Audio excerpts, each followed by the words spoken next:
everyone. Welcome back to Stay Current in Pediatric Surgery. I'm Allmen Encisco, a research fellow with Cincinnati Children's. In case you missed the 2022 annual Pediatric Surgery Update course, we're going back through all the sessions in what we call Update Course Rewinds. In this video, we're going back to the session on management of congenital esophageal stenosis. This session of the update course featured Dr. Dan Van Allmen. He's the Surgeon-in-Chief at Cincinnati Children's, as well as Dr. Ajay Kaul. He's a gastroenterologist at Cincinnati Children's.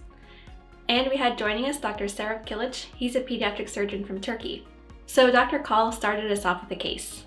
Presented to us when he was 2 years old, who has been vomiting since he was 9 months of age. It was noted during transition to solid foods for the first time, and he vomits undigested food soon after eating. There's no history of drooling, no choking, no coughing, and he's had no weight loss. He's thriving. They did a fluoroscopy at the outside hospital and diagnosed the patient with achalasia. Achalasia is a rare disorder of the esophagus and even rarer in pediatric patients. It's characterized by impaired relaxation of the lower esophageal sphincter and an impaired ability to push food towards the stomach. He had an endoscopy performed at the outside hospital. They noted a tight lower esophageal sphincter and an esophagus full of retained fluid. They referred the child to us with the diagnosis of achalasia.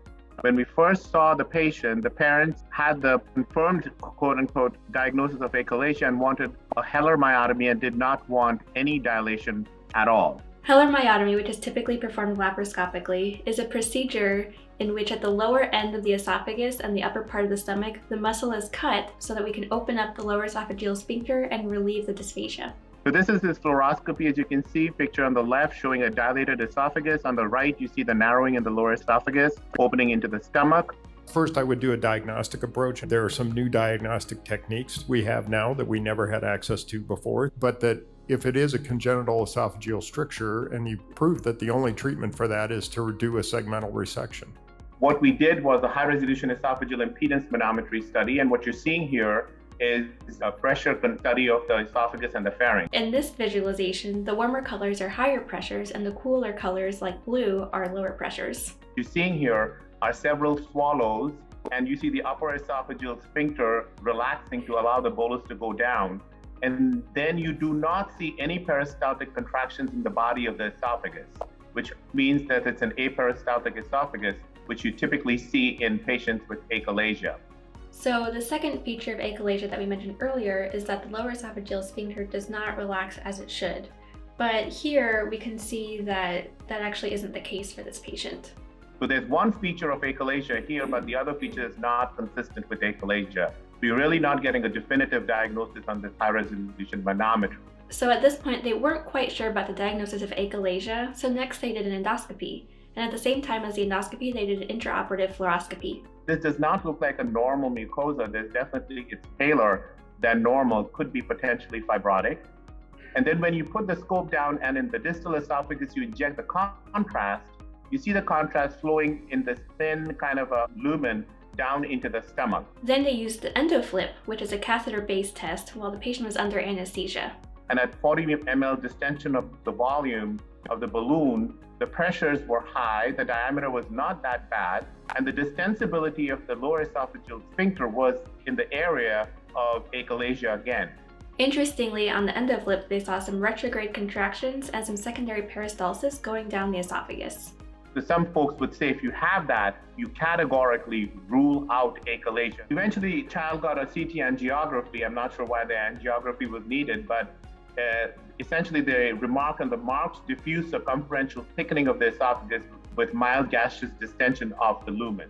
You could certainly do an endoscopic ultrasound instead of a CT scan. On endoscopic ultrasound, you might be able to see the wall thickening that we could see on the CT. That would be a much easier thing to do because you're doing the endoscopy anyways.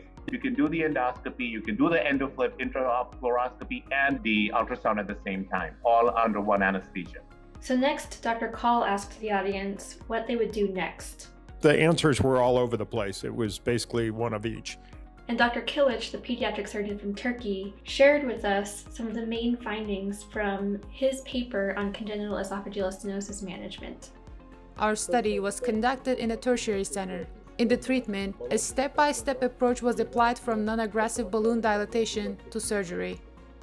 As a result, we think that even if a minimal clinical improvement is achieved, esophageal dilation should be insisted on. Successful results can be obtained with esophageal dilation independent of histopathological type, and the surgical approach should be the second line of treatment. So we have all this new technologies, and we're trying to figure out, is this a really low congenital esophageal sphincter mimicking as achalasia? Step one, we're going to have to rule out achalasia. The question here is a bit of a different approach in the two different centers. So this will be my practice change coming out of here, but I want to hear the rebuttal to this or the assessment of this study. It sounds like we have new techniques to make the diagnosis, which will be really important. And then, should we dilate or should we operate? So the question, can you just do dilations with a cartilaginous remnant, or would you risk rupturing the esophagus? Obviously, if there's a cartilaginous element, that you're putting the patient at a higher risk for perforation. But you can do Cree-balloon dilations, but then do you really see that improvement if there's a cartilaginous element in there? What's a Cree dilator versus a balloon dilator? The Cree balloon is a much softer balloon, and the pneumatic balloon dilation uses a bigger and stronger balloon and is what is typically used for patients with achalasia.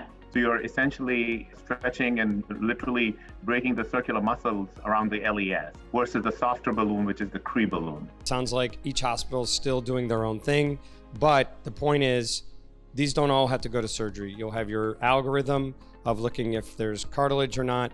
Doing some dilation may be safe. We're going to figure this out as time goes on, but I know that it's completely changed my approach because, as Dan said, I've resected all of them. We have a much better technology to be more accurate with the diagnosis, and that will then drive the appropriate therapy. Awesome. Great session on the management of congenital esophageal stenosis.